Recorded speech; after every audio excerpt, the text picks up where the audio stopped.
You know how some carriers give you so little for your older busted phone you just end up living with it? I don't think so. Verizon lets you trade in your broken phone for a shiny new one. You break it, We upgraded. You dunk it, doggy bone it. Slam it, wham it, strawberry jam it. We upgrade it. Get a 5G phone on us with select plans. Every customer, current, new, or business. Because everyone deserves better. And with plans starting at just $35, better costs less than you think.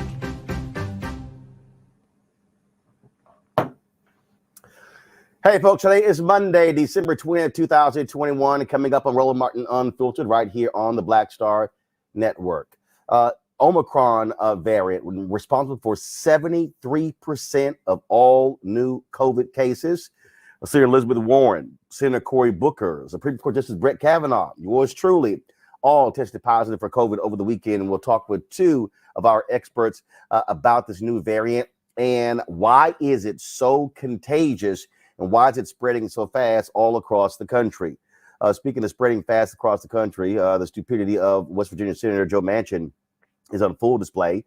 He went on Fox News yesterday to say he was voting against the Build Better Back plan. Well, the BBB plan for President Joe Biden. The White House not happy at all, lighting into him what is next for the country when it comes to this very issue. That's one of the things that we're going to be covering on today's show. Also, we'll be breaking down, folks, on today's show. What also is happening on Capitol Hill, the battle over voting rights, that continues. This battle continues for voting rights. And so the question is, can you actually get a bill passed? Senator Chuck Schumer has made it clear he is going to move forward with bringing it to the floor. But the problem you still face, a Senator Joe Manchin, a Senator Kristen Sinema, they have both made it clear they're not going to roll back the filibuster. And so where do we stand when it comes to that? That's one of the issues we'll be talking about. Also discussing the Equal Act. That's one of the issues we're talking about there as well. Plus the jury in the Kimberly Potter case. That is, of course, the former cop who shot and killed Daunte Wright is now in their hands. We're going to give you an update on that as well, folks. A lot we're going to be talking about right here on today's show. It's time to bring the funk on Roland Martin Unfiltered on the Black Star Network. Let's go. He's got it. Whatever the biz, he's on it. Whatever it is, he's got the scoop, the fact, the find. And when it breaks, he's right on time and it's rolling. Best believe he's knowing. Putting it down from sports to news to politics. With entertainment just for kicks, he's rolling. It's on go, y'all. It's Roland Martin, rolling with Roland now. He's funky, he's fresh, he's real, the best, you know he's Roland Martin now.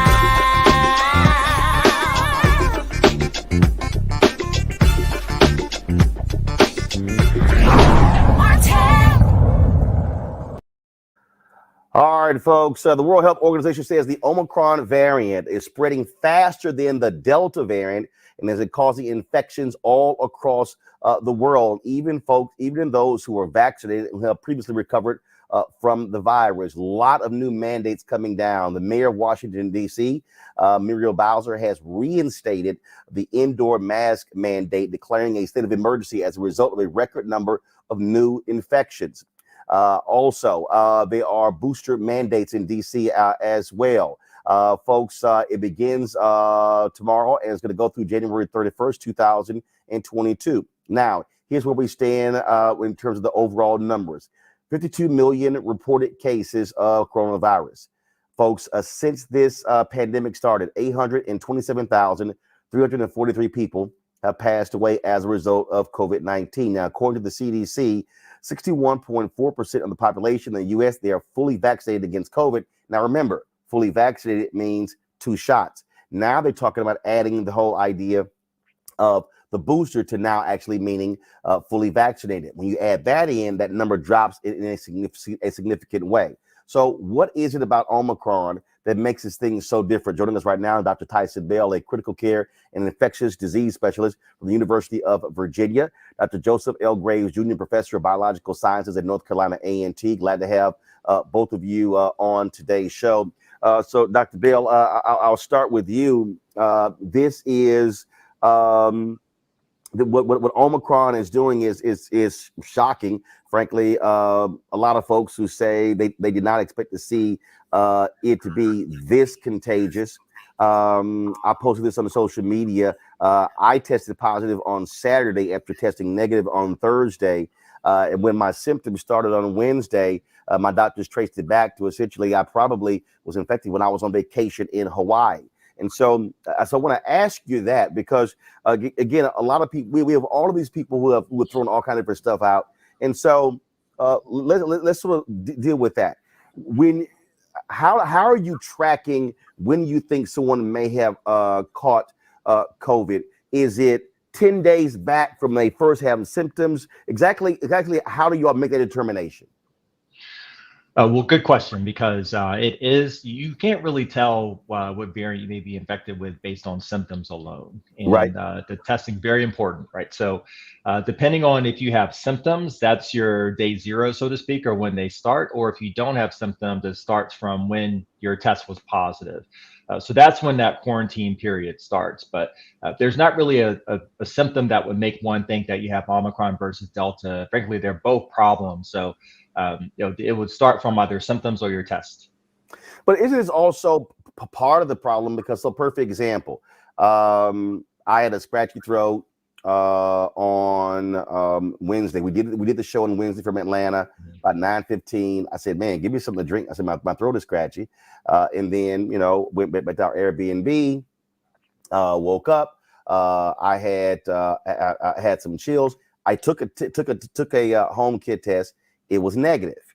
Take the next test 36 hours later. We have a staffer who actually diagnosed with bronchitis. Then, of course, again, clear, but all of a sudden over the weekend, test positive for COVID. You have some others who say they think it's allergies, or they think it's a cold. And so it's sort of like it's just difficult, folks, to understand that all of a sudden, if you get a symptom, folks are saying, well, okay, what do I do? Do I immediately shut down? Do I immediately isolate? If like in my case, I had a symptom, but then I test negative. So what does the person do? Right, and you actually goes to an important topic, that there are some signs with some of the rapid tests that in the early days of Omicron, they may not be as good as picking up on infection.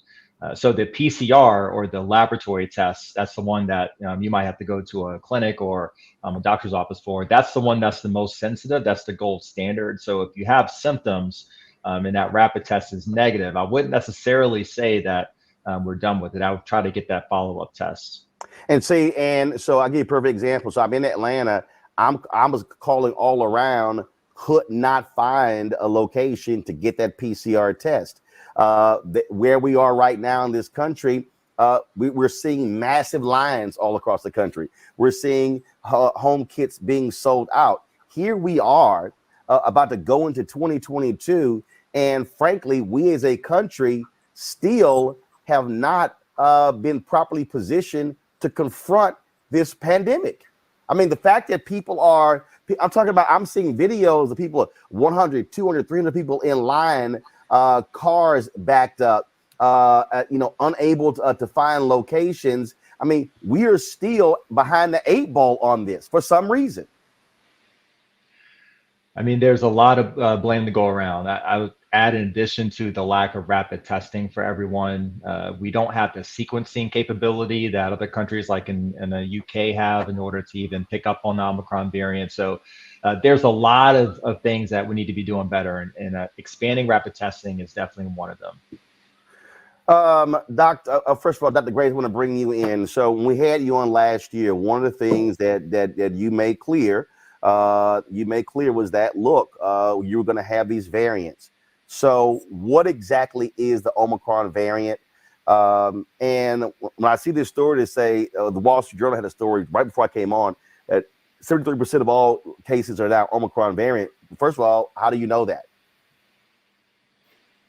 And what makes it so different? The only way you would know that is by sequencing the patients.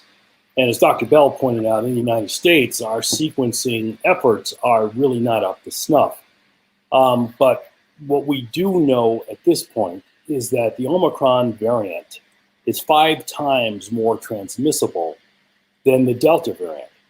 And the Delta variant was very transmissible. And so, I hate to sound like a broken record, because you and I have been having this conversation since the beginning of this pandemic. And I have consistently warned people that unless we drove down the number of infected individuals in the United States and worldwide, we would continue to see the evolution of new variants. And in the case of the Omicron variant, there are close to 400 mutations in the spike protein. And that's why it's, on one hand, more transmissible, but it comes at the expense of being less virulent. But that's not a reason to celebrate, because it's still quite deadly, particularly for people who have pre-existing conditions. And also, the Omicron variant has the capacity to continue to evolve such that it may retain its transmissibility, but also then gain the sort of virulence that you see in the Delta variant. And so, we're back to square one on some really basic things, which are people in the United States need to begin to take COVID seriously. And if we don't, if we continue to be a culture of chicken little, actually there's a wrong analogy, I'm looking for the ostrich with his head in the sand, this is going to continue, and more people are going to die.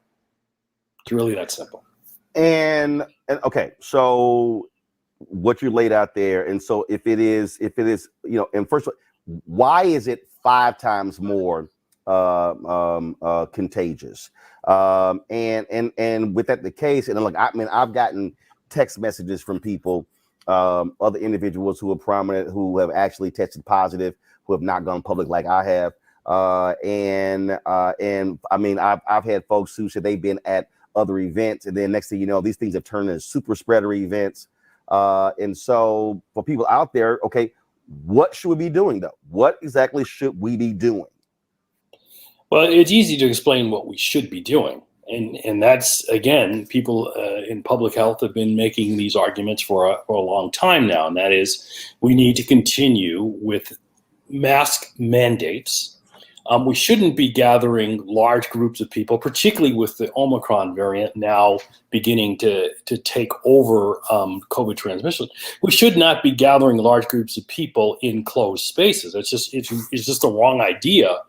And once again, Roland, I hate to say it, but we're at a place where folks are thinking that their money is more important than people's lives. And so they don't want to face the hard truths of this is a very dangerous virus that will continue to evolve and may get even worse than it currently is, either with regard to its ability to transmit or its ability to make people really sick.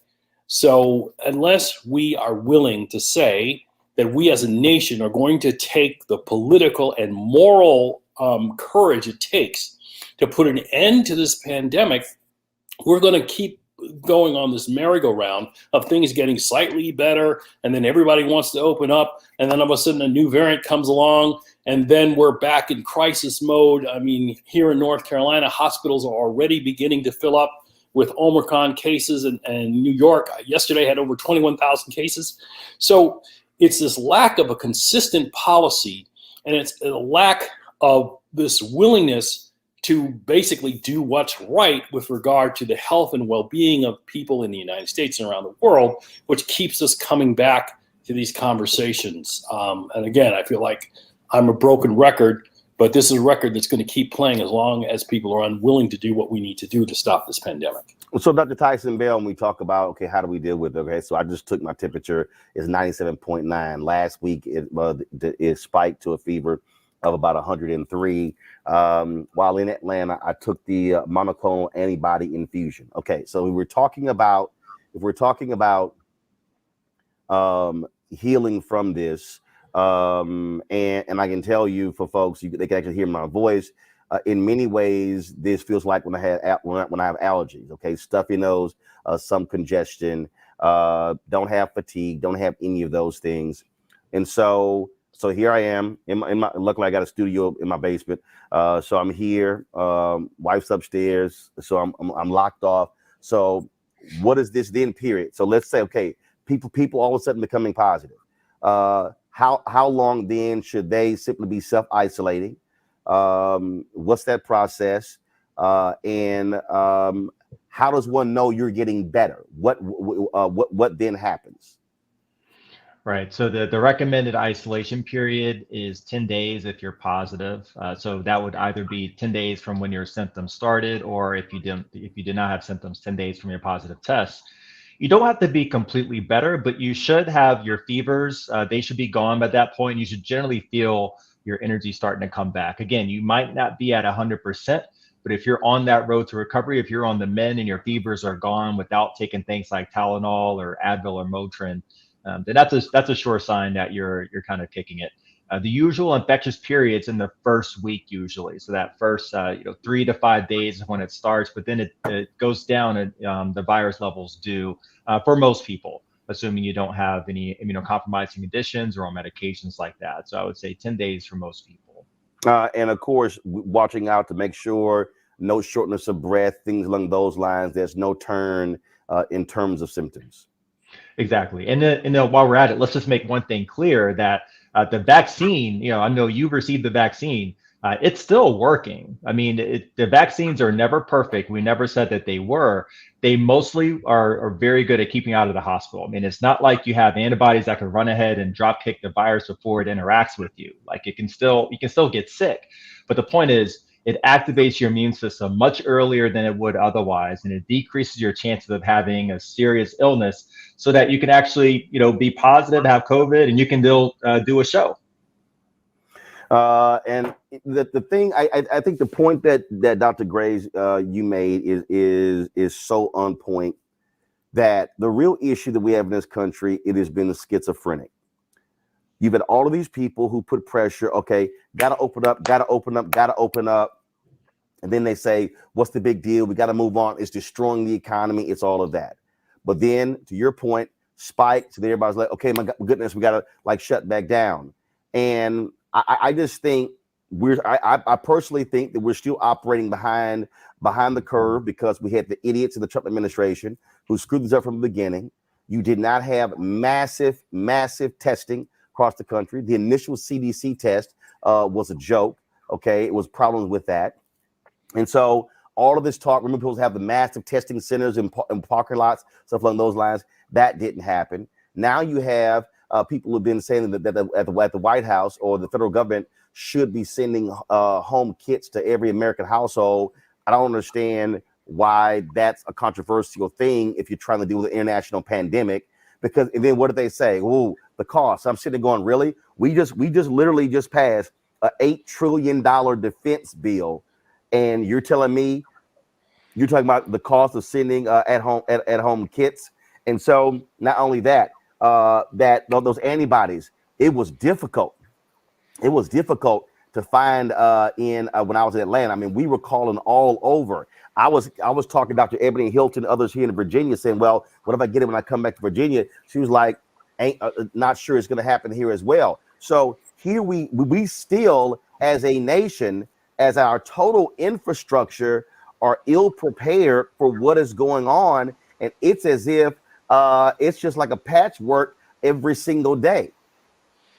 Well, protecting people from COVID is a national defense issue, and it needs to be treated that way.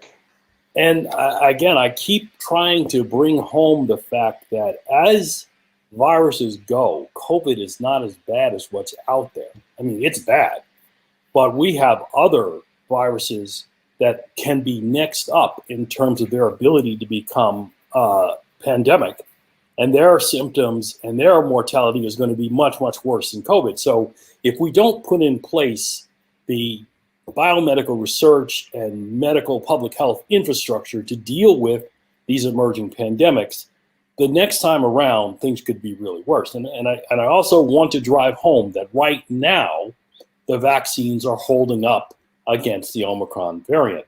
But as the virus continues to evolve, there is a real possibility that we're going to get a variant that escapes control by the vaccines, and then we really won't be prepared.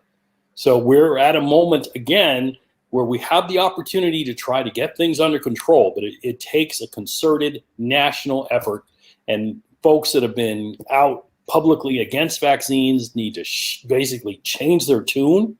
They need to start coming out and telling their supporters that they need to get vaccinated so that we can get this country back on track. Dr. Bell, on that point, it was interesting when I posted on Saturday about testing positive.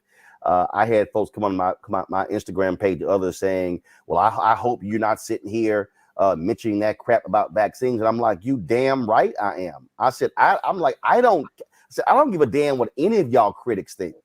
I said, and I made it clear, every critic of the vaccine can literally kiss my ass. Because the bottom line is this here. There is no way in hell you're going to sit here and tell me that I'm not going to be trying to figure out every way to be fully protected. And that means the vaccine, that's the booster. I was scheduled to get my booster December 28th. But I still know someone who vaccinated and boosted who also got COVID. And here's the problem, Dr. Bell. I think part of it still goes back to when we first started. So many people were under the assumption or were led to believe that the vaccine was the cure. And so I think there's this whole deal here in people's minds. Well, you like I had some idiot, some loudmouth, who did a video on me. Oh, see, he out there promoting vaccines and he got it. I'm like, well, yeah, fool. Like it's there. So explain. So I need both of you to please explain to these loudmouth nutcases exactly what the purpose of the vaccine is. And it is not a cure. There's no thing that's going to completely protect you from not getting it. It is designed to ensure, frankly, you're not going to be on a ventilator if you do get it. I think the easiest way to explain this is just to talk about what I've seen in my ICU. So if we look at last year and we were seeing the impact that it had, basically everyone, every age group, every demographic, disproportionately African-American, Latino, and underserved communities, as we talked about a lot on this show. But we rolled out vaccines to these communities. And now in my community, Black and Latino communities are highly vaccinated. So who are we seeing now in the ICU? It's unvaccinated people. I'm not seeing any more 20, 30, 40, 50, 60-year-old people who are fully vaccinated. It's all unvaccinated people. There are a few breakthrough infections and people who have these compromising conditions, but it is mostly unvaccinated people. So the face of the pandemic, at least for people who are severely ill, has changed in my ICU. Dr. Graves? Yeah, I mean, I really can't add to that because the facts and the logic of this are so clear that I'm trying to find a way to speak to someone who doesn't utilize logic at all to understand the situation. It's simple. The vaccines are effective and safe. We are now seeing that people who have been vaccinated and people who have gotten boosters are less likely to catch COVID. And if they catch COVID, they're less likely to get very sick from it. We also have a complete opposite case of people who are unvaccinated. They're more likely to catch COVID and they're more likely to get very sick from it and they're more likely to die from it. It's as clear as I would say the nose on my face. I don't know what else to say. There are things called facts. I mean, it's these anti-vaxxers are equivalent to people who are arguing, well, that actually the earth is flat. That's the type of argument that they're making, that the earth is flat. No matter what evidence you provide for them, they will still adhere to the idea that the earth is flat. I want you to reiterate that point again, Dr. Bell, what is happening now with our hospitals. I've seen numerous reports that the hospitals are filling up, and largely the people who are coming in are folks who are unvaccinated. Yeah, I mean, I have just last week, we had a couple of young people that were in. So folks who are in their 30s, they have young children, they're unvaccinated. I ask everyone, assuming they're able to talk with me, I ask them, why didn't you get vaccinated? A lot of times as people say, I didn't think I needed to, I'm healthy, I take vitamins and things like that, that's good to do. But this is a global pandemic that has killed millions of people. And the vaccines offer extremely good protection from being severely ill. So it's the best decision you can make right now to go ahead and get vaccinated, because like I said before, what I'm seeing in the ICU were unvaccinated people who are getting critically ill. All right, then, gentlemen, I appreciate it. This is one of the reasons why, we made a point from the beginning to have our top Black medical experts on talking about this stuff so people understand and they're getting real information. Dr. Tyson Bell, University of Virginia, Dr. Joseph Graves at North Carolina A&T. We appreciate it. Thanks a lot. Thank you. Feel better. Hope we don't have to do this again. Well, guess what? I think we're going to have to, and we're going to keep hammering it. And for every person who keeps telling me, stop talking about it and stop promoting the vaccine, I'm going to tell them, shut up, because it ain't going to happen. Sounds good. All right. Thanks a lot. I want to bring in my panel now. Dr. Julian Malvo, Dean of the College of Ethnic Studies, California State University at LA. At the Omekongo Dabinga, Professorial Lecturer, School of International Service, American University. Reverend Jeff Carr, founder of the Infinity Fellowship in Nashville, Tennessee. Glad to have all three of you here. Look, if there's somebody out there who says, I don't want to take the vaccine, that's fine. Okay, everybody has an individual decision to make. The issue that I have is the spread of misinformation. I got these people talking about you need to have so-and-so on to debate this issue. And I go, are they a doctor? No. Are they a scientist? No. Why in the hell am I going to have a conversation about a vaccine with somebody who's not a doctor or a scientist? That's like me having a deep conversation about legal strategy with the same person, and they're not a damn lawyer. I mean, it is amazing to me with these TikTok doctors, these YouTube scientists. People have no expertise whatsoever, and they want you to. I'm not debating this. I'm not debating 827,000 people are dead. I'm not debating that African Americans have died at a higher rate than any other group in the country. I'm not having that debate.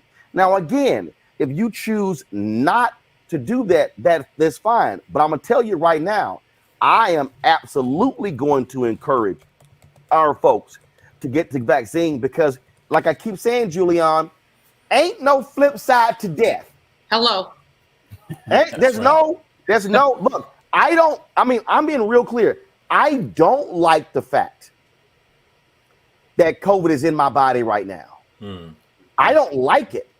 Okay, to think that there are 827,000 people, Americans, who have died of something that's in my body. Oh, hell yeah, that's scary. But if you think for a second I was gonna be walking around here not being vaccinated, you got to be out of your mind. Not finding that antibody and getting it done. Okay, and again, if you want to eat some fruit and berries and some vitamins and do a whole natural, again, that's his deal. There are people holistic, that's fine. But what I'm not going to do is I will never allow the misinformation and the putting on of people who are spreading that crap, because too many of our people fall for that conspiracy theory so quickly, Julian. You know, Roland, I am so disturbed at the number of people who simply reject the vaccination. I applaud you for saying you're not going to debate these fools. And that's what I will underline, these fools. And I unfortunately have one or two of them in my own immediate family who refuse to get vaccinated because it's a white man's conspiracy. And I keep telling them white people dying from this too. But, you know, I don't talk to them about it anymore. You do what you do, just don't do it around me. And I think that's the issue, is the spreadability and the ways that so many people are infecting each other, so that those of us who've even been vaccinated can be unwitting spreaders. If the doctors are still there, I don't know if they are. No, they're gone. Okay, because I got to get on the airplane tomorrow. And I haven't had the booster yet because I can't find one. I've gone to 3 places and stood in line. Can I fly? You know? Actually, you can. So first of all, there's no requirement that you actually have to have the booster to fly. But the key is still taking all the precautions when you do fly. I've seen some doctors who've also said, "Hey, don't even take your mask off to drink or eat on the plane. Just wait till you land." I've seen that as well. Well, thank you. I will not. I will be sitting in first class sipping nothing. Jeff, this is what is happening here, and again, it blew me away. And when we see these numbers, how the numbers just jump so quickly. New York City, how so many cities and states start reporting how Omicron just spread so quickly, and the fact that it is so contagious. Well, when you talk about contagion, Roland, first off, I want to tell you this. I'm not a medical doctor, so I won't try to speak from a scientific space, right? I won't claim that. I will say that I am at an interesting crossroads where I have to put people in a space where they actually practice something that people seem to have lost in this day and age, and that's called common sense. When people see you and they hear you today, they hear you tonight bringing the funk. I'm glad you're bringing the funk. I'm glad we're bringing the funk today because to quote the great George Clinton, you got to let the vibes flow through because funk not only moves, it can remove. So your showing up today, your ability to bring the funk is proof that vaccinations work. Why? Because if you didn't get your vaccine, where would you be after testing positive for COVID? When we talk about this misinformation that goes into the world, we don't take into account the true and the real life stories of what if. As you all know, I'm a healthy guy. I've been a vegetarian 30 plus years. I take my elderberry. I do not take the flu shot, and I took vaccines. My wife took vaccines. My oldest son took the vaccine. I'm glad he did because he got COVID. Out of our 5 children, 2 of them tested positive for COVID, and it put him on his back. But as someone with a pre-existing condition, it would have put him in his grave had we not gotten the vaccine. So with all that we talk about, we have to find a way to communicate common sense to people in this day and age. One I guess metaphor, one picture that I like to use is a frat party on campus. And you have a party in a 2-story building, and somebody decides that they want to crash the party, and you don't want to let them in. So somebody says, hey, close all the windows, lock all the doors, and that'll keep everybody out. That's basically what a vaccine does. But what happens when the people do not want to get a vaccine and they go to a second floor and they open up all of the windows and the doors on the second floor? The people who are strong enough outside to climb to the second floor and get into the window, not only are they more determined, but they're stronger, they're faster, and they can cause more destruction once they get in. The lack of being vaccinated is giving an opportunity to the Delta and the Omicron strains to ravage our community even more, simply because we will not allow ourselves to build the immunity. And for people who talk about the conspiracy theory of what is coming from the white man and what is coming to destroy us, ask the question, why is it that European countries are stockpiling hundreds of millions of doses of vaccines and only 7% of Africa is inoculated and vaccinated? If anything, the conspiracy would operate the other way around. Congo? That sounds about right to me. And quite honestly, I have to give you your props again, Roland, for being on the forefront of countering not only misinformation, but disinformation. We've seen that YouTube, Facebook, all of these social media sites have been so late to the game. Just within about the last 2 or 3 months is when they started removing videos from some of these uneducated people out there spreading misinformation. I've seen stories on places like CNN where people are saying they trust this YouTube virologist more than their own doctor and the like. And so this misinformation and disinformation has been a large part of the problem. And these networks think that they're doing us a service by putting these uneducated people on their airways and spreading out this ignorance. And it's costing people their lives. And so people really need to follow your example, because in this day and age where there's no such thing as a negative news story because everybody can get their 15 minutes of fame, people should be more responsible with their platforms that they allow people on who are actually going to share real information. I have not seen you one time arguing with some of these guys on YouTube and bringing them on your show. Hey, let's talk about it, and elevating them. But I've seen all of the other networks do it. I've seen it and really at the end of the day, they are part of the problem as well. Fox is going to do what it's going to do, but these other networks don't have to be so ignorant and irresponsible. You've had on leading people every single day, or at least every single week, talking about this stuff. And people, if they don't get it now, it might be too late. Yep, absolutely. Folks, got to go to the break. We come back. We're going to talk about DC.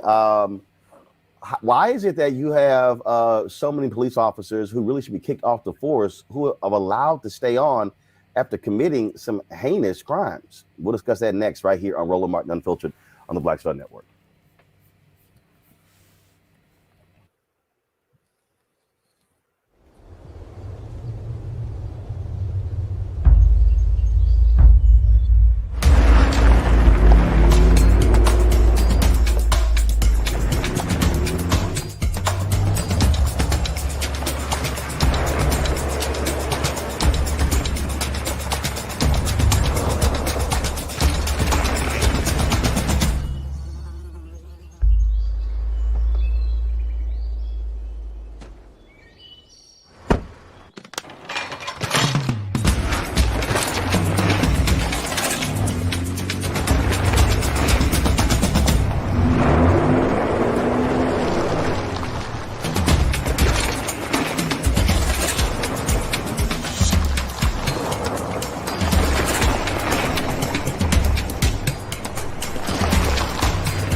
Yo, what's up? This your boy Ice Cube. Hey, yo, Peace World. What's going on? It's the Love King of R&B, Raheem Devon, and you're watching Roland Martin Unfiltered.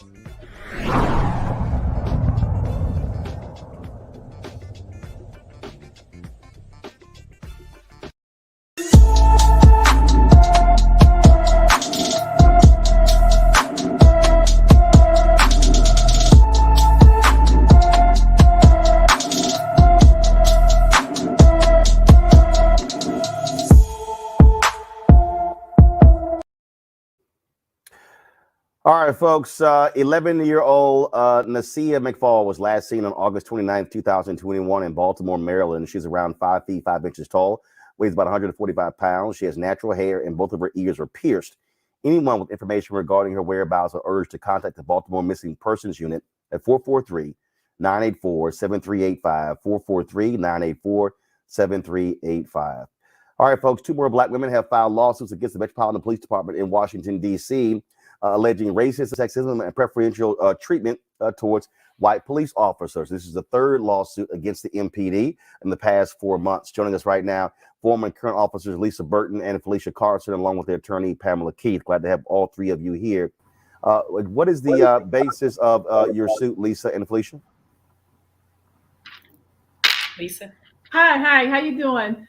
The basis of my suit is basically the discrimination, and I work in internal affairs and witnessed that some of the internal affairs agents themselves that are supposed to police the police are actually racist, in my opinion.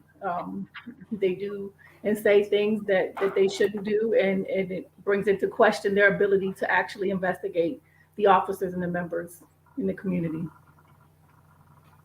Felicia?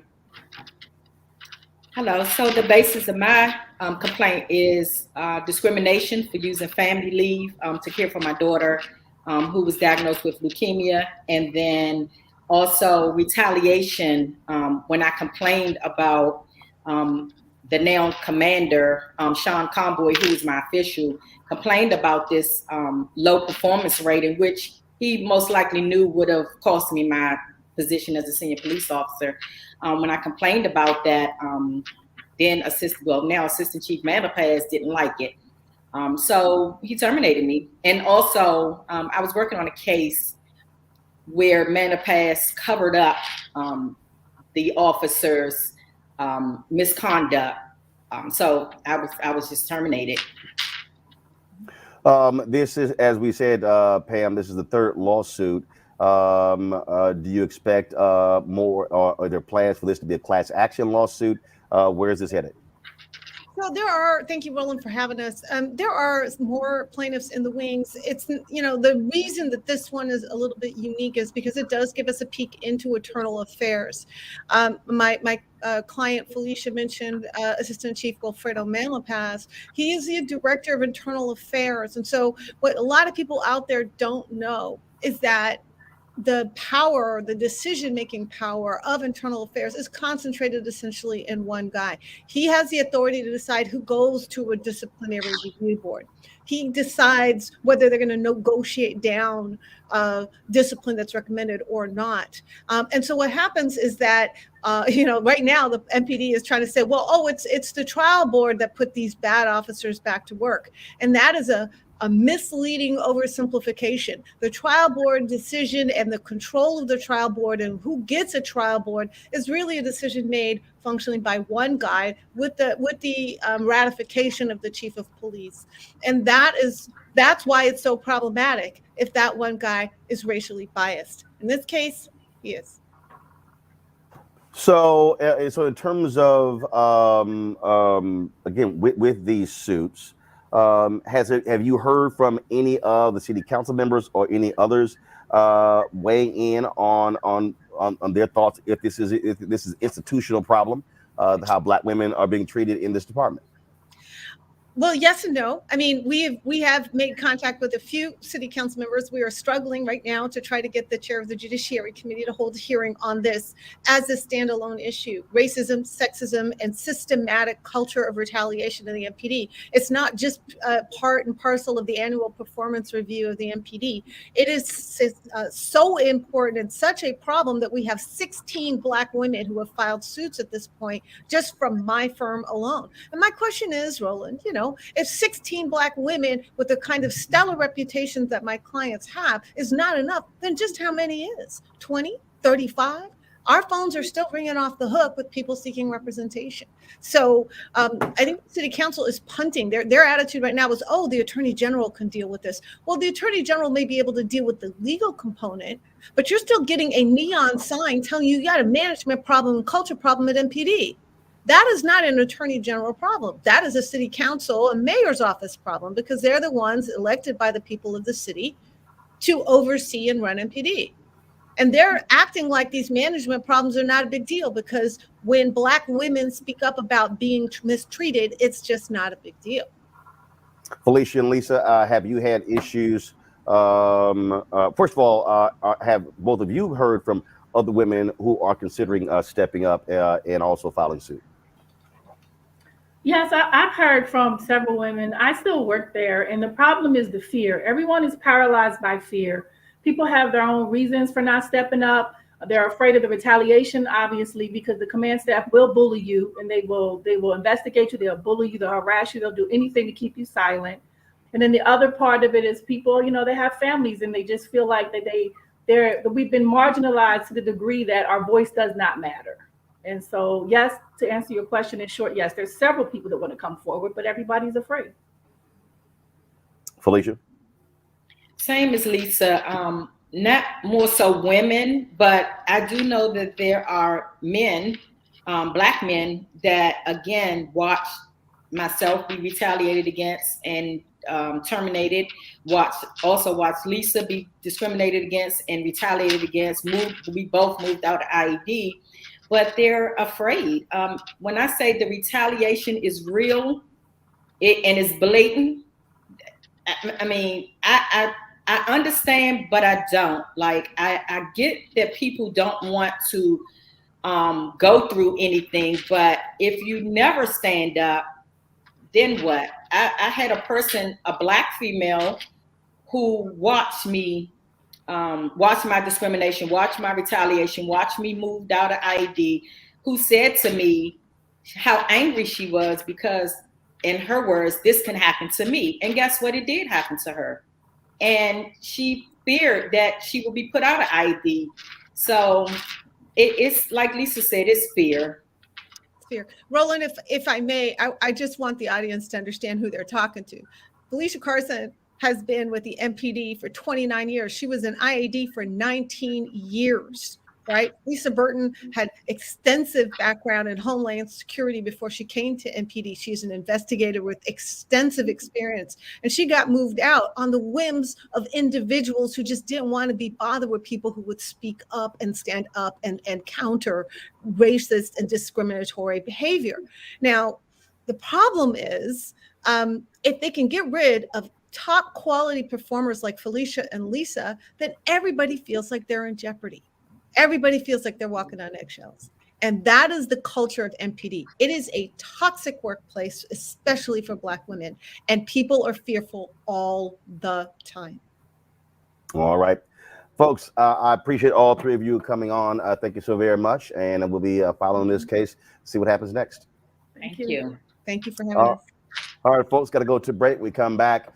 West Virginia Senator Joe Manchin, boy, he's ticked off a lot of Democrats. They're not happy with him at all as a result of his decision to vote against the Build Back Better plan, raising the ire of the White House and being called out left and right. What happens next? We'll also talk about voting rights as well. Can this Senate, dealing with Manchin, Sinema, and others, can they pass a voting bill? We'll discuss all of that next right here on Roland Martin Unfiltered, right on the Black Star Network. Folks, Black Star Network is here. Oh, no punches! I'm real revolutionary right now. Support this man, Black media. He makes sure that our stories are told. Thank you for being the voice of Black America, Roland. I love y'all. All momentum we have now. We have to keep this going. The video looks phenomenal. See, there's a difference between Black Star Network and Black-owned media and something like CNN. You can't be Black-owned media and be scared. It's time to be smart. Bring your eyeballs home. You dig?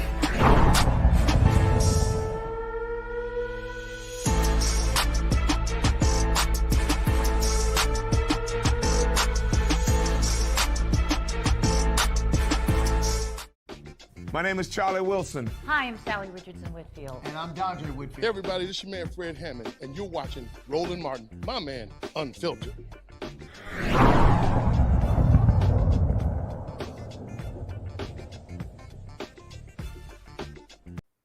All right, folks, welcome back to Roland Martin Unfiltered.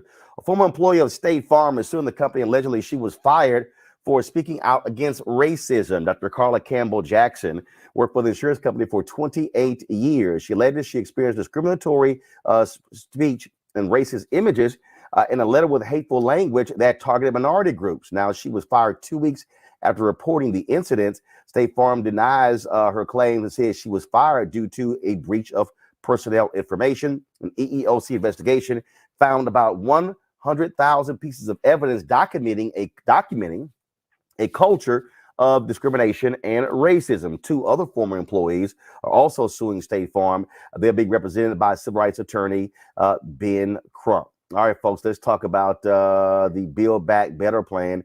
Is pretty much is dead after Senator Joe Manchin went on Fox News yesterday saying he is not going to vote for it. This is what he had to say.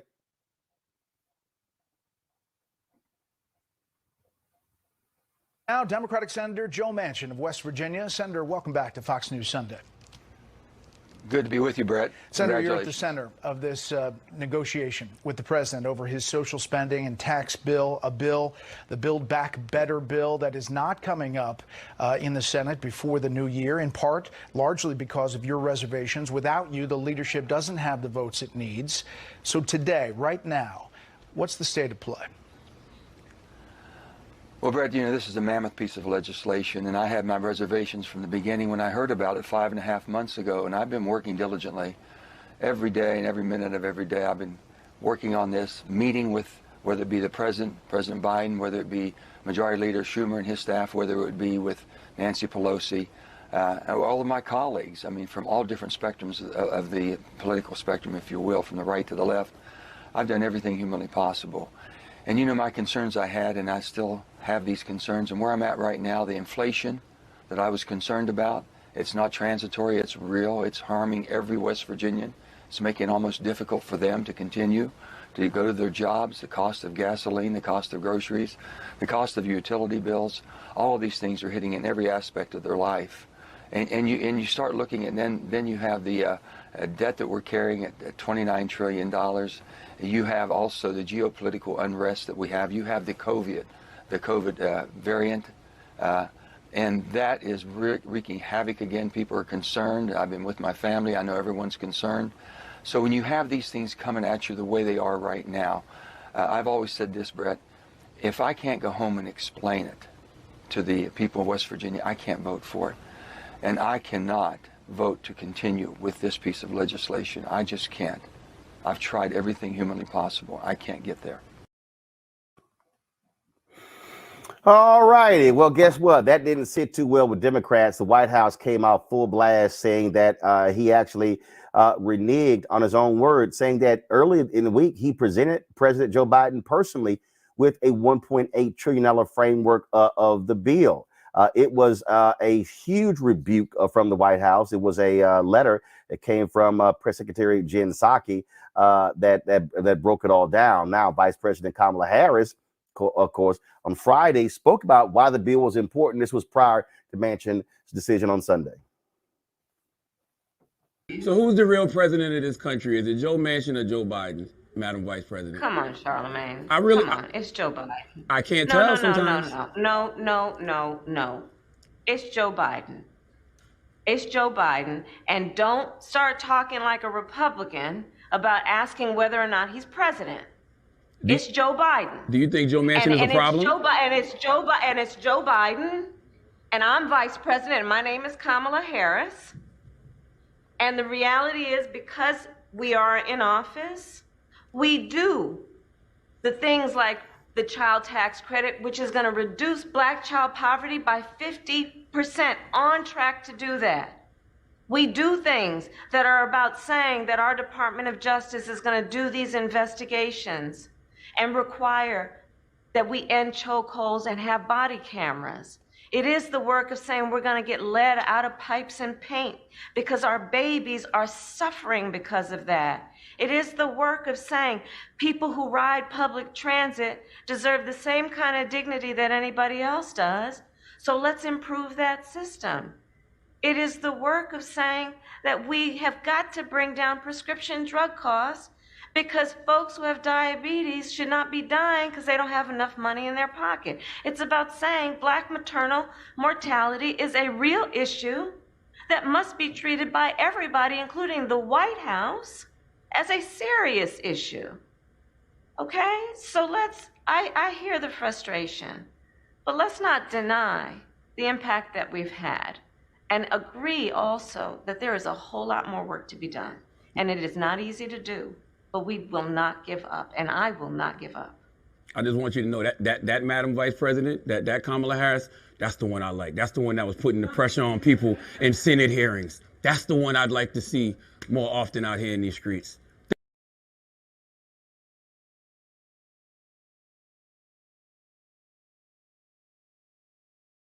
It's a silly question to me. Man, I get it. First, it's a silly question. Is Joe Manchin the president?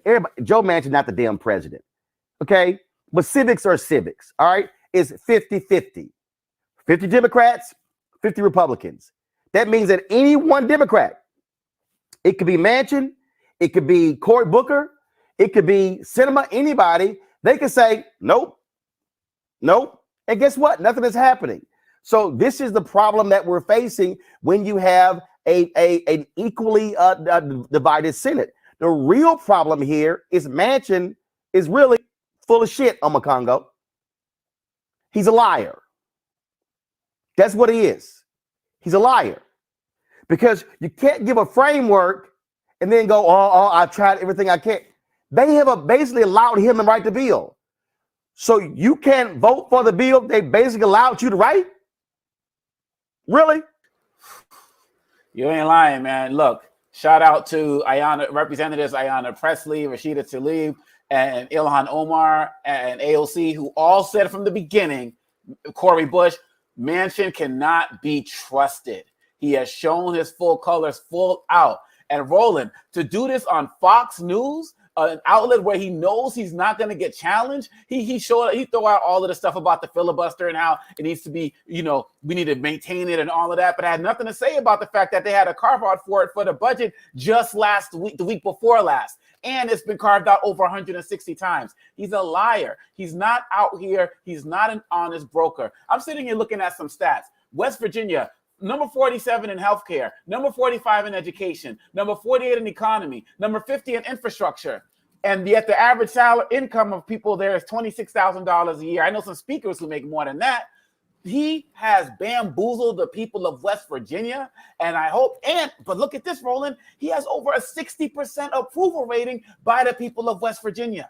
So he understands how the hustle goes. And I'm hoping that by now, more West Virginians are starting to see that he is full of it, that he's not an honest broker. And going off of what Charlamagne just said, we need to see more of this Vice President Harris, because this Vice President Harris, when they first got into office, she went into West Virginia, went on television and talked about the importance of the COVID relief package. But I haven't seen them do that on these Build Back Better bills or the voting rights bills. They need to get in attack mode and seriously call him out. And I believe that once all of the people of West Virginia get exposed to who he really is, they're going to have that more pressure on him, and we're going to get him to do what we need him to do. I do believe that. They just don't know. Here's the deal. Jeff, Joe Manchin is banking on the sheer illiteracy of his own voters. Sure. West Virginia ain't the smartest state in America. When you look at the fact that the child care tax credit, 93% of the kids in his state are impacted by that. So when he say, well, when I go back to West Virginia, I got to be able to explain to my people, and if I can't vote for it. That must mean they too illiterate, because they just believe in anything that this man says. Out of all other states, he represents one of the brokest damn states in America. They more than anybody are going to benefit from this bill. But Joe Manchin has corporate interests he's representing, not the people of West Virginia. 68% of voters in West Virginia support the Build Back Better plan. Former Secretary of State Hillary Clinton tweeted that out. Well, guess what? I need 68% of the people in West Virginia who are voters to be blowing his phone lines up saying you're screwing over us. And see, that's part of the problem. He has not gotten enough pressure from West Virginians. And so they're just believing whatever this man says, and they're the ones who are going to get screwed. Well, if you can keep people's eyes focused on Fox News, and you can keep them focused on the story, you can do whatever you want. I like to point out in a mini tribute to the great Sister Bell Hooks, who's transitioned into life after life recently. She said, what we do is more important than what we say or what we say we believe. So Joe Manchin is in this place now where he is doing things that are showing us exactly who he is. And in his action, we are seeing that he is as disconnected, as distant, and as unfocused as that webcam that they put at the top of that stadium for ESPN to cover the Celebration halftime show. This guy is so separate from reality when you're dealing with the party and you're dealing with America, and yet so highly focused on, as you said, banking. What is he banking on? He's banking on himself. So he's advancing a narrative that comes out of the 1980s and 90s with the concept of the welfare scares, when they were saying we got to keep people from getting on welfare because they're going to take all the money. Never mind that 80% of the welfare money at the time was going to administrative costs, and it was not getting to the actual people. Joe Manchin is now advancing this notion, advancing this narrative that what people are going to spend their money on, their Build Back money on, is drugs. And what people are going to do with their time off and their paid leave is go hunting. All of these things that have no basis in reality. And so he's playing on the beliefs and stereotypes that are coming out of, frankly, the conservative right, so that we can continue to move toward what we're moving toward in America, and that is a space of white minority rule. Joe Manchin will benefit from that. He's saying, look at these people over here and what they might do with the money based on a belief, but don't look at the $174,000 a year that I get of your money. Don't look at how I got $174,000 salary, and yet I'm driving around on the river in a $250,000 boat. When we continue to not have this analysis and just see through this and call people out, as you said, it's got to start happening in his home state.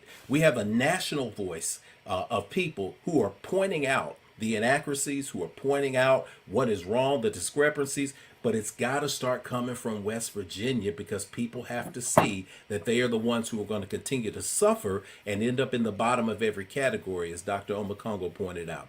I want to bring in a guest with the Poor People's Campaign. Look, they have been doing that. That they have been on top of this. They have been mobilizing people in West Virginia. They had last week. They had a caravan to the nation's capital, and it's been consistent. And the thing is, and let me just say this before I bring the guest on. Frankly, not enough other civil rights groups have been doing their part. There have been folks who've been more who have chosen to talk in private meetings as opposed to out there on the streets. And see, so the problem we're dealing with is we need to have, again, more pressure. This is a man who drives a Maserati. As a matter of fact, I'm looking at a tweet from Reverend Liz Theo Harris.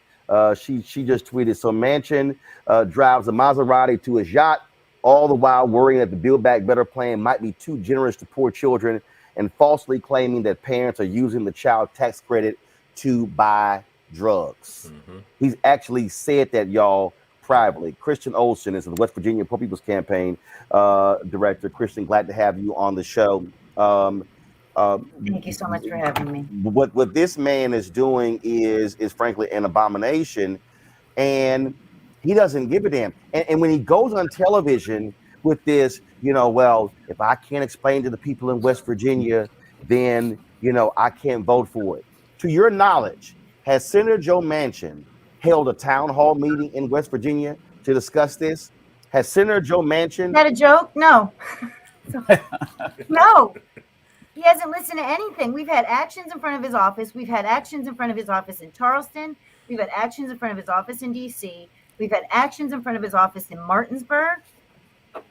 I've left him numerous voicemails. We have all been leaving him numerous voicemails. We all are calling him every day.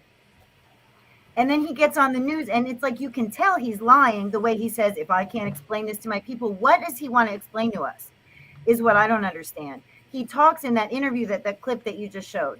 He talks about how things are going up for us in West Virginia, how the prices of things are going up. And he doesn't know how we're going to pay things. And then in the same breath, so that's why I'm voting to take away free childcare and child tax credit, and I'm voting not to give you hearing aids and teeth and medical care.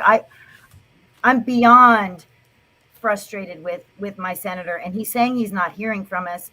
We're having actions right now.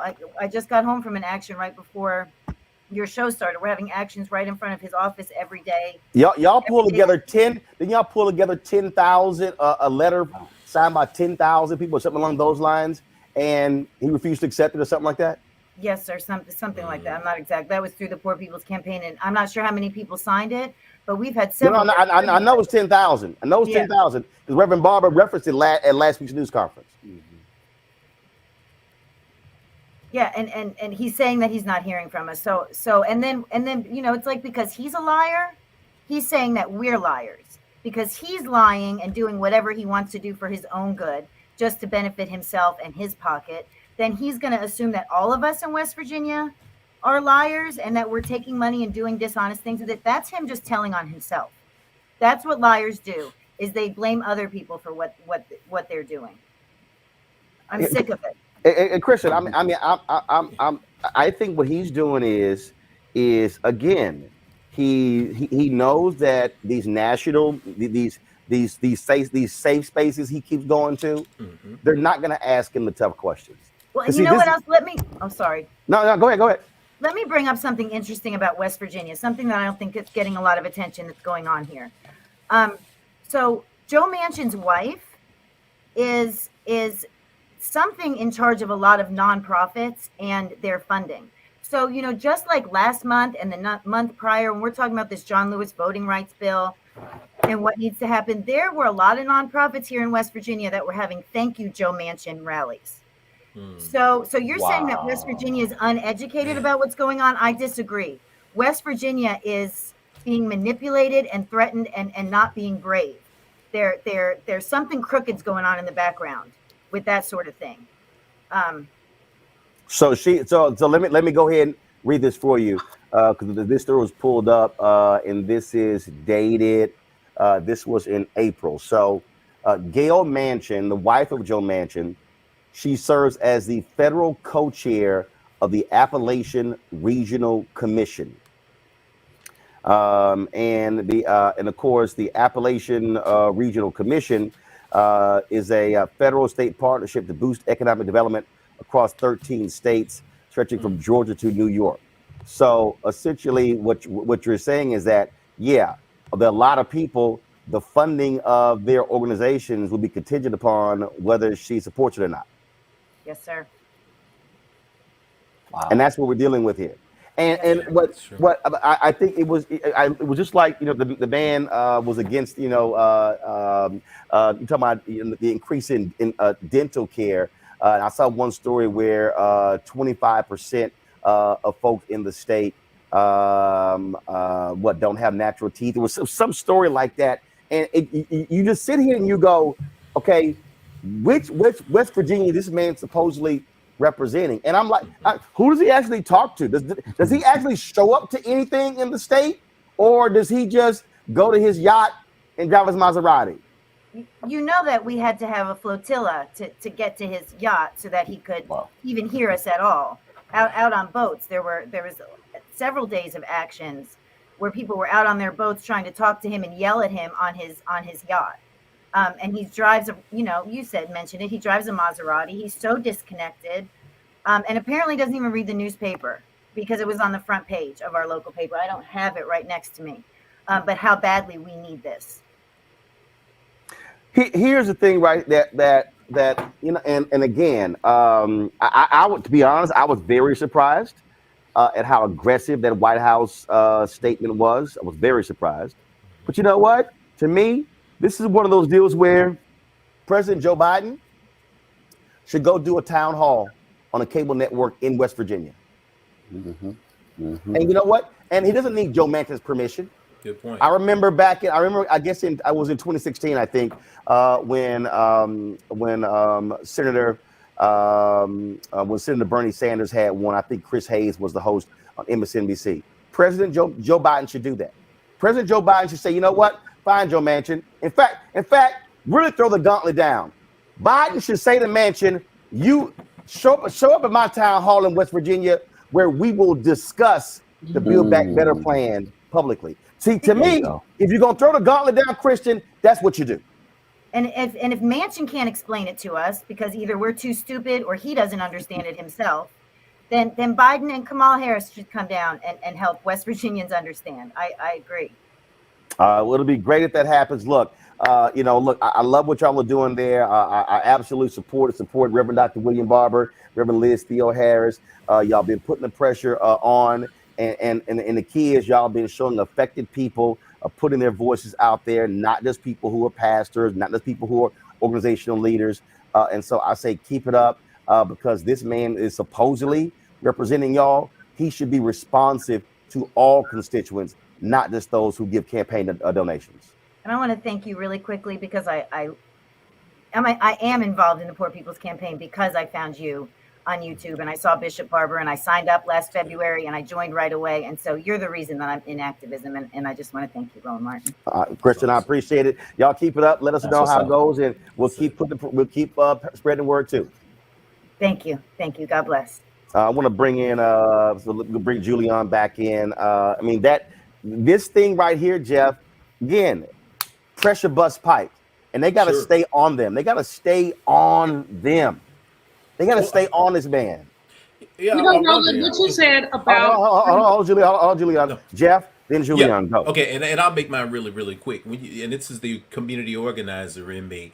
A lot of times when you take on an issue, it can be so big that it can be frustrating. You go into a neighborhood and you say, I want to just get rid of crime. I want to take on crime. You're always going to have a problem getting people involved. Why? Because crime is a constant. It's too big to actually see progress. But if you can identify a couple of blocks and say, look, I want to stop some people from breaking in cars because people have been breaking in cars lately. People jump in, they fix that issue, and then they say, how can we add 2, 3, 4 more blocks to this? I think what we're looking at with this Joe Manchin issue is a huge issue because of the power that he's wielding, because of the storms that he's causing within the party and in the nation. But I think how do we target small victories so that people don't lose hope with the work that Christians doing and other people with the Poor People's Campaign? That is what I think needs to be a new locus of focus. How can we identify, for instance, where is his money, most of his money come from, and how do we start chipping away at that so that he can recognize and realize this may be an issue of a death of 1,000 cuts, but let's start working on this right now in digestible pieces that can actually give us some tangible tangible outcomes. Because if not, I worry that it may be so big that the frustration may get the Poor People's Campaign and other groups that are out there knocked out of the game. The Poor People's Campaign will never be knocked out of the game. That's your pessimism, my brother. Oh, no, I'm an optimist. I just want to make sure, they don't bleed you. Yeah. I'm talking, my brother. Yeah, I'm sorry. Reverend yes, William Barber is the bomb. He has committed his life to this from the time I met him in the early 2000s. He is committed to this. So no, they will not be discouraged. They will not be moved. The issue is whether the so-called leaders at the national level, as Roland has pointed out, have the cojones to really call Manchin out. Yes, having town hall meetings in West Virginia would make a big difference. Yes, having people like our sister who was just there with us earlier, going to his office, rolling up on his yacht, that makes a difference. This guy is a toxic tool of the coal industry of which he owns a slice of. Let me repeat that, a toxic tool of the coal industry of which he owns a slice of. And that's important because he's protecting his self-interest. He's not protecting the interests of the people of West Virginia or, as the Constitution would state, the people of the United States of America. This is really, Manchin is a slimy sludge of, you know what, alliteration, slimy sludge of you know what. The issue is that people have to be willing to stand up. And unfortunately, I think someone earlier in the program, Roland, talked about the will of the minority. This country has always been constructed to basically lift up the will of the minority. And so the Senate is a minority rule situation.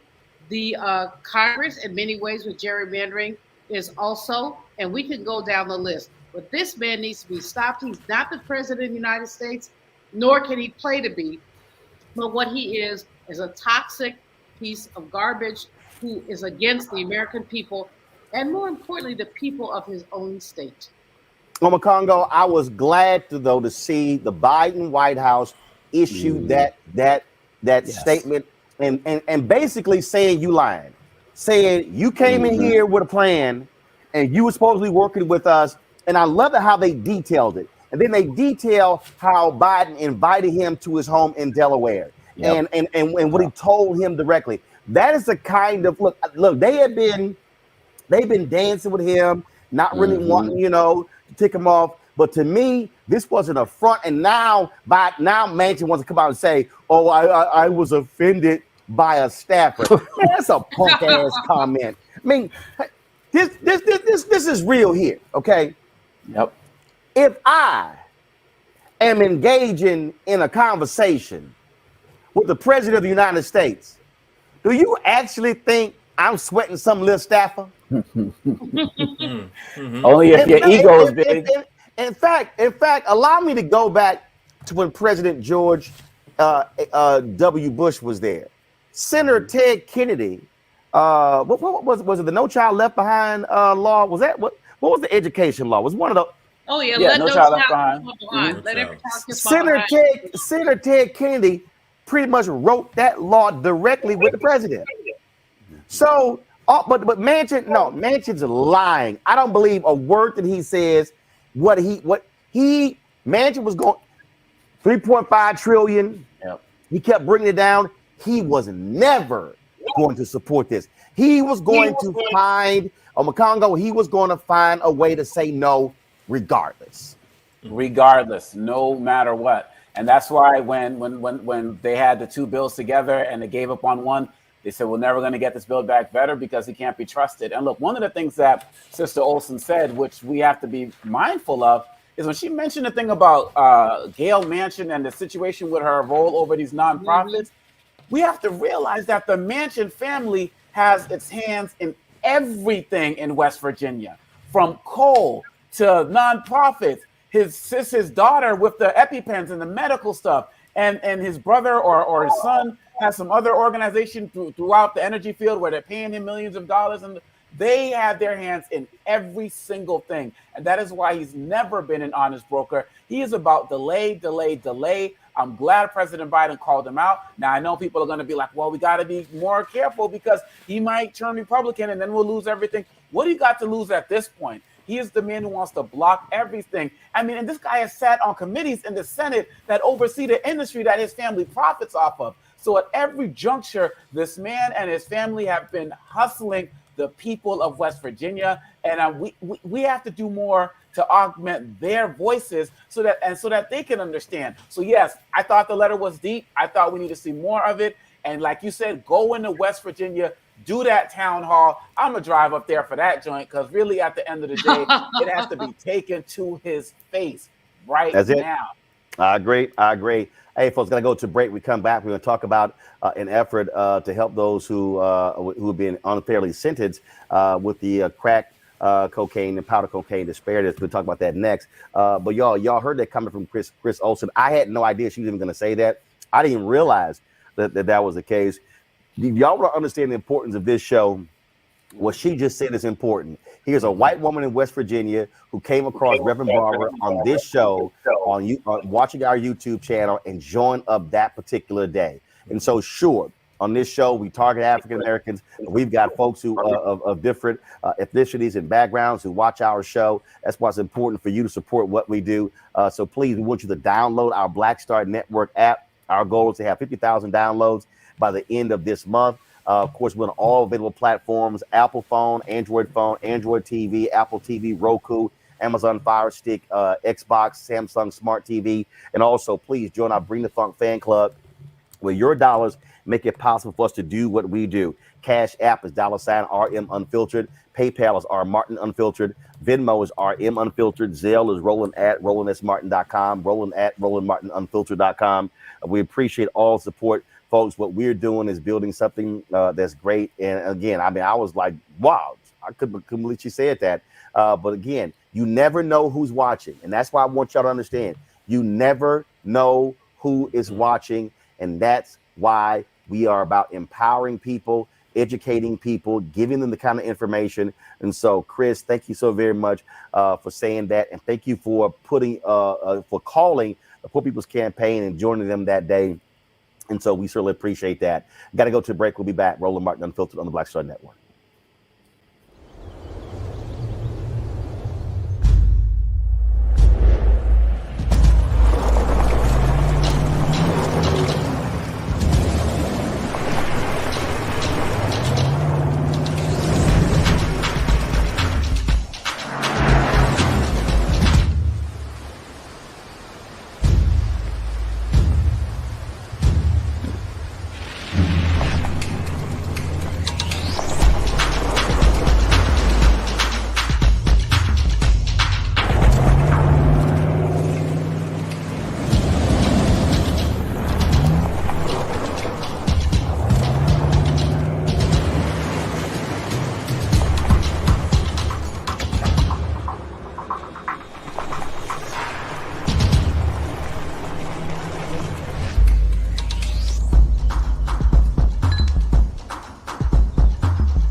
It's time to be smart. Roland Martin's doing this every day. Oh, no! punches. Thank you, Roland Martin, for always giving voice to the issues. Look for Roland Martin in the whirlwind, to quote Marcus Garvey again. The video looks phenomenal, so I'm really excited to see it on my big screen. Support this man, Black Media. He makes sure that our stories are told. See, this difference between Black Star Network and Black-owned media and something like CNN. I got to defer to the brilliance of Dr. Carr and to the brilliance of the Black Star Network. I am rolling with Roland all the way. Honored to be on a show that you own. A black man owns the show. Folks, Black Star Network is here. I'm real revolutionary right now. Roland was amazing on there. Stay black. I love y'all. I can't commend you enough about this platform that you've created for us to be able to share who we are, what we're doing in the world, and the impact that we're having. Let's be smart. Bring your eyeballs home. You can't be Black-owned media and be scared. You dig?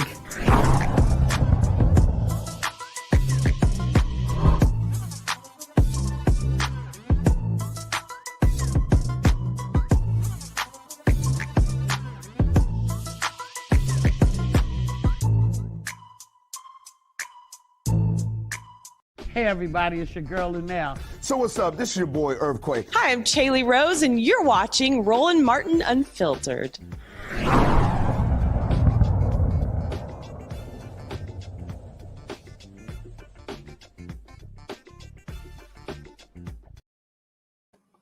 All right, folks, we're still dealing with the disparities between crack cocaine and powder cocaine, and there's a new law being put forth that they want to change that to help those who have been impacted as a result.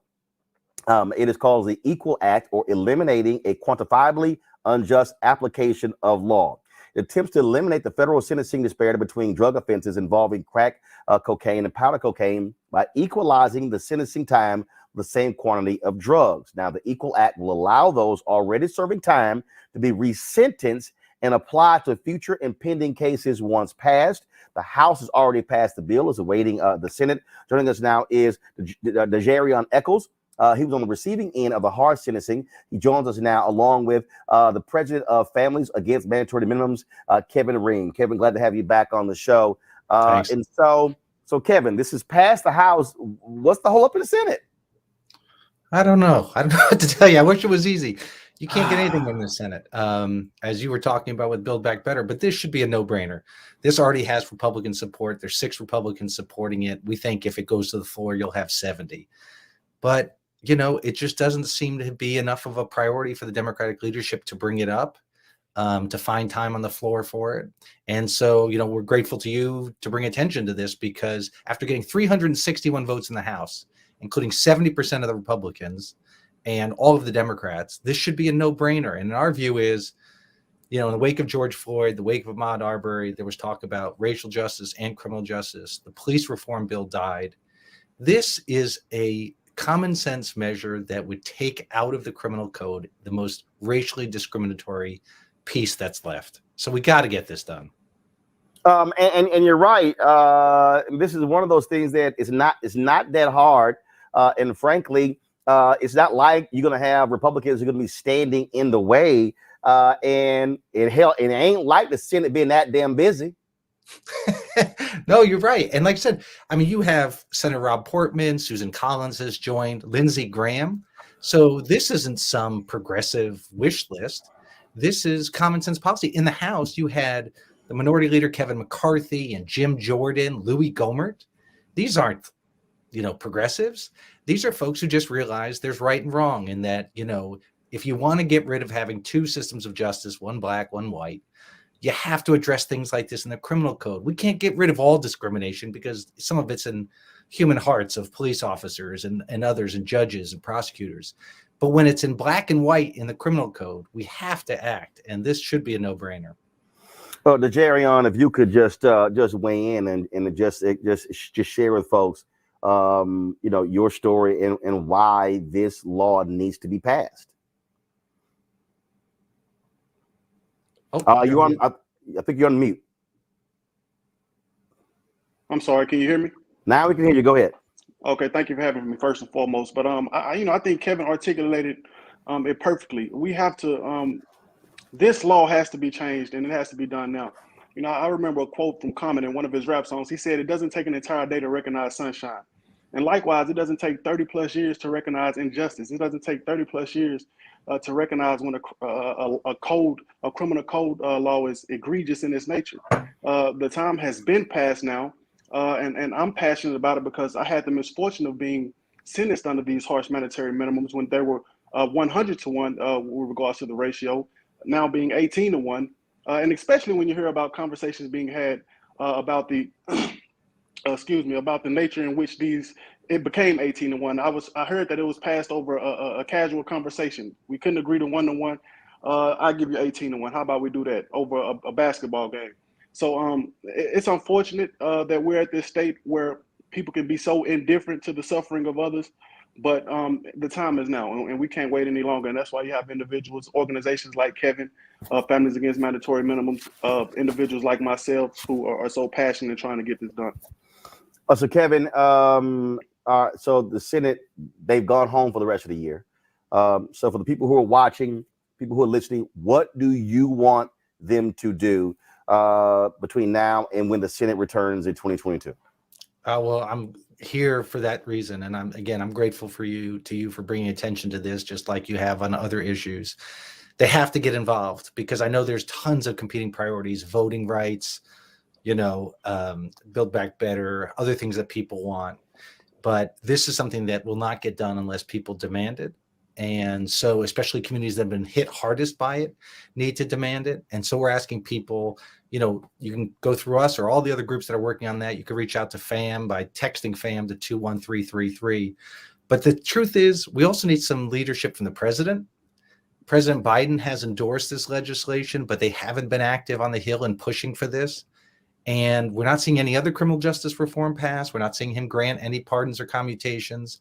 And so this is something he should call up, Senator Schumer, Speaker Pelosi, and say, get this bill to my desk ASAP. I don't care what form it comes in, freestanding, attach it to another bill, but I want to sign this as quickly as possible. And don't wait till we get too deep into the election year, because then everything gets harder. The Jerry on also for you, if Senator Chuck Schumer watches this, in fact, what we're going to do is we're going to tag him when we post this on Twitter. What would you say to him and Democratic leadership about moving this bill? What would you say to them? That the time is now, that they have to exercise some type of courage. They have to exercise some type of humanity and use their political capital. They have to get in the ear of Joe Biden, the president, and do what's necessary. I hate to use the word "oh" when dealing with politicians, but Joe Biden, the president, he owes it to the Black people in particular to do something with regards to this law. And we have to do our part in demanding that he hears our voices and demanding that it gets passed. But that's what I would tell our leaders. The time is now. We can't wait any longer. You have what you need, which is the people behind it. Let's get it done. All right. Gentlemen, we appreciate it. We'll simply do our part, push this out to all of our platforms. And again, I didn't even realize that that this thing was just waiting for them. And like I say, it's a no-brainer. Just get this done. Put it on the damn schedule and vote on it. It ain't that hard. Thank you. All right. Thank you so very much. Thank you. All right, folks. The trial of Kim Potter, she, of course, a former cop in Brooklyn Center who shot and killed Daunte Wright, is now in the hands of the jury. Of course, you had all of the different back and forth, prosecution, the defense laying their cases out. Both sides, of course, had one shot of convincing the primarily white jury of Potter's guilt or innocence. Now, prosecutors told jurors during closing arguments that the shooting was entirely preventable. But Potter's attorney said, look, it was just a mistake and it wasn't a crime. For the holidays. But you know who won't be home for the holidays is Daunte Wright. Daunte Wright's parents, Katie and Aubrey Wright, will have an empty seat at their table this holiday season because the defendant shot and killed him on April 11th of this year. He was just 20 years old. He had a baby boy of his own. We're here today. We're here because the defendant, Kimberly Potter, a 26-year veteran of the Brooklyn Center Police Department, pulled the wrong weapon, and she shot and killed Daunte Wright. It would have been inappropriate under the circumstances, where she could, and ultimately did, disable the driver of a vehicle, and which could, and ultimately did, injure other people, like Elena Albrecht-Payton, like the Lundgrens. That's why those policies exist, members of the jury. That's why you don't tase a fleeing suspect. That's why you don't tase the driver of a vehicle. So what's the point of all that evidence about proper use of a taser? Well, it goes to show that even the decision to use a taser was not a wise one. It goes to show that she made a series of bad choices that led to her shooting and killing Daunte Wright. It goes to her disregard of all the risks.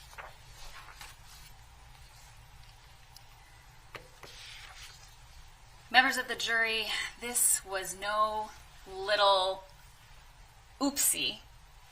This was not putting the wrong date on a check. This was not entering the wrong password somewhere. This was a colossal screw-up. A blunder of epic proportions. It was precisely the thing she had been warned about for years, and she was trained to prevent it. It was irreversible, and it was fatal. She shot Daunte Wright in the chest. There's an old expression that actions speak louder than words. You've all heard that. Here, I think they both speak at the same volume. For her actions and words speak very loudly that she did not believe deadly force was necessary. She clearly said taser over and over. I'll tase you. I'll tase you. Taser, taser, taser. It's consistent with training. Training to provide notice to the subject and other officers. She only pulled the trigger once. You heard testimony that that's what you do with a taser, not a handgun.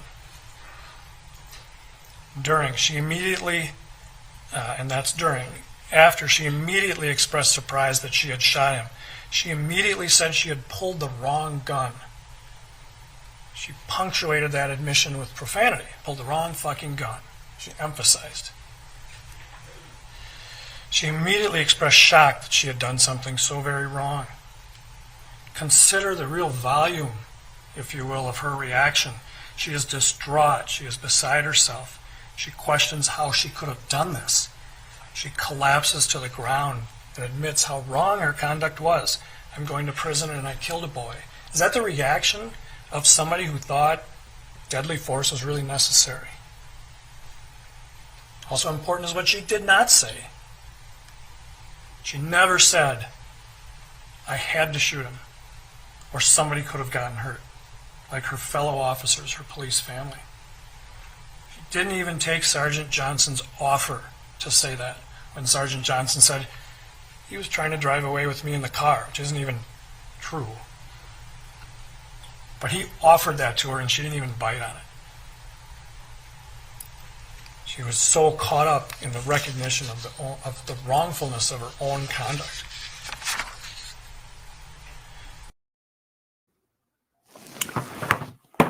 That says a lot right there, folks. We will let you know what happens with the jury when they come to a decision. All right, folks, I got to go to break. We come back. We'll talk about not far from New Year's, of course. You got Christmas coming up. Our Fit, Live, Win segment. That's next. Roland Martin Unfiltered on the Black Star Network.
Star Network is here. I'm real revolutionary right now. Support this man, Black Media. He makes sure that our stories are told. Thank you for being the voice of Black America, Roland. I love y'all. All momentum we have now, we have to keep this going. The video looks phenomenal. See, this difference between Black Star Network and Black-owned media and something like CNN. You can't be black-owned media and be scared. It's time to be smart. Bring your eyeballs home. You dig?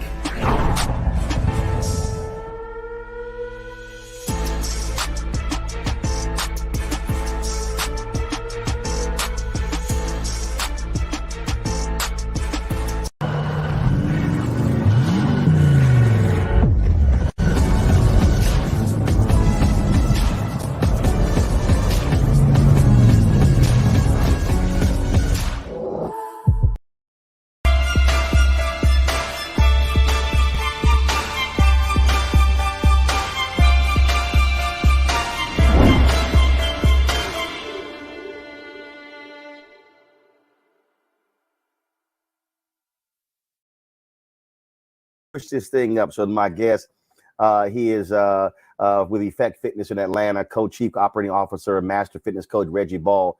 So Reggie, the previous idea that we would talk about, I'm throwing out. So I'm gonna actually throw you out with something different. So here's the deal. I'm having to self-isolate due to a positive COVID test. Okay. And so the other people, folks on my staff, have to do the exact same thing. Right. The people out there who are being impacted. So, all right, now luckily I got a gym that's right off of here.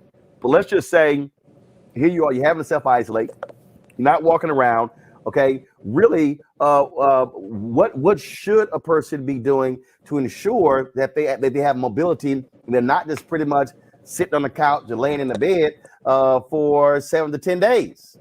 Well, number one, you got to download the Effect Fitness app. That's going to help you tremendously. But on the more okay, hold on. Now you say download. Okay, you say download the app. That's going to help you tremendously. How? Absolutely. Well, you download the app. I mean, it's on all. It's on the Apple, the Google Play, the Apple Store. It's available everywhere. So it's very easy to use. We're upgrading it daily. So we're steadily at work to make sure that when you are quarantining, you're at home and you're not mobile, that you have something to do. You have something that'll keep you active. But more importantly, so what's on the app? So that way, okay. So you're right. If I'm sitting in here and like I am, and again, luckily I got a pretty large basement. But again, so you're downloading. What am I looking at? What am I doing? Again, I can't do nothing for the next. Because for me, they say you got to isolate for 10 days after your first symptom. That for me was Wednesday. So I'm pretty much here through Saturday. So I got 6 days in here. What should I be doing? So it's a very fun and innovative boot camp class. So you will be moving. You can actually perform these classes for very minimum weight. So if you don't have light weights at home, you can use cans of soup, water bottles, or anything like that. If you don't have resistant bands, it doesn't matter. You're still going to feel that burn, and you're still going to be, more importantly, active. All right. So with our boot camp classes, again, it's with music, it's fun, it's very energetic, and we also have people, giving you live examples of what we want and what we expect. And we're doing pretty good at it, man. But again, it's very easy and simple and fun to use. Okay, and so when we talk about movement, we talk about doing things. Again, is it a matter of, if you don't have a treadmill, or you're saying, hey, you know what, create your own little track? Are you talking about stretching? Are you talking about, look, we ain't doing no burpees. I'm just letting you know right now. You can work yourself to burpees now, Roland. You can do that. But yeah, if you have a treadmill, use it. You know what I'm saying? Keep it very simple. Especially if you're quarantining and this thing could be rolling back around to where everybody might be bumping down again. I'm not sure, but stay active. The most simplest thing you can do, even if it's walking up and down the stairs, just make it a game. Every commercial break, just get up and start moving. Again, if you have the Peloton, you have bikes, if you have roller skates, just move. 3 to 5 days a week, move 30 minutes, just for 30 minutes. You'll be amazed at how much of a difference that'll make. All right then. Well, look, the movement is important. That's also where the fitness watches or the iWatch or whatever, the Apple Watch. Also, man, that's because you're gonna be able to track your body movement and track your steps too. Absolutely. Control your dieting. Women, 1,200 calories a day. Men, 2,000 calories a day. Just start there. Then download the app, get to moving with us. Use your Peloton, use your treadmill, use your bikes, use your skates, whatever you got to do to start moving. But please address your diet. Ladies, 1,200 calories a day. Men, 2,000 calories a day. Just start there. All right, then. Okay. All right. Again, the name of the app, where people can get it. Effect on Demand, Apple stores, Google Play, everywhere you find any other app, man, we're there. Very easy to download, very easy to use. Please come see us. All right. We certainly appreciate it. Thank you so very much. Thank you, Roland. All right, then. We, of course, first of all, Omakongo, Jeff, Julian, want to thank you. We all been on here. Of course, we're totally virtual, not only because just with me not being in the studio, but also one of my staffers also tested positive, who wasn't with us last week. And so the whole crew there also. So, yeah, we're not going to be back in the studio until January 3rd. And so I was hoping to showcase, folks, our new office space, show y'all what it looks like today, but that's going to be delayed. So we'll do that come January 3rd. I want to thank all three of y'all for being with us. We surely appreciate it. Thanks so much. Thank you, Roland. Thank you. Namaste, Happy holidays. Happy New Year. Get well. All right. Likewise. Absolutely. So, folks, that is it for us. We'll see you guys tomorrow right here on Roland Martin Unfiltered on the Black Star Network. Of course, remember, you can download the app, Black Star Network. Tell a friend, tell a family member. All platforms, you can download it to your Apple phone, Android phone, Apple TV, Android TV, Roku, Amazon Fire Stick, Samsung, Xbox as well. And please support us, Roland Martin, Brina Funk Fan Club, Cash App, $RM Unfiltered, PayPal is R Martin Unfiltered, Venmo is RM Unfiltered, Zelle is Roland at RolandSMartin.com, Roland at RolandMartinUnfiltered.com, folks. Thank you so very much, folks. Thank you for all the prayers and everything. I am getting better, so yeah, I am still stuffy, but it's not like. Look, here's the whole deal. I ain't hospitalized, don't have shortness of breath, all that sort of stuff like that. So on the mend, but I do have everything down here. So before I came back yesterday, I could not fly from Atlanta. So we took the Rover-mobile. We'd already driven up to Atlanta for all of our gear, and so there was a 9-hour ride back. Wasn't bad. I watched a couple movies while I was coming back. But my wife Jackie, she moved a bunch of stuff down here. So y'all know I was like, okay, I need you to bring my putting green. So my putting green is down here. My Need for Speed video game is down here. It's the only video game that I play. That's the only one that I play. So that's down here. And luckily, I got a kitchen down here as well. This was a hangout spot for my nieces when they were here. So they're gone. So I got the 82-inch TV, the home studio down here. And so, I'm good. So trust me, we'll get the workout stuff in as well. And so I'm about to go fix me some salmon right now. All right, that's it. I'll see y'all tomorrow. Roland Martin Unfiltered, Black Star Network. Holla! Peace out.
Hey, I'm Arnaz J.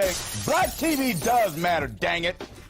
Hey, what's up, y'all? It's your boy Jacob Lattimore, and you're now watching Roland Martin right now. Stay woke.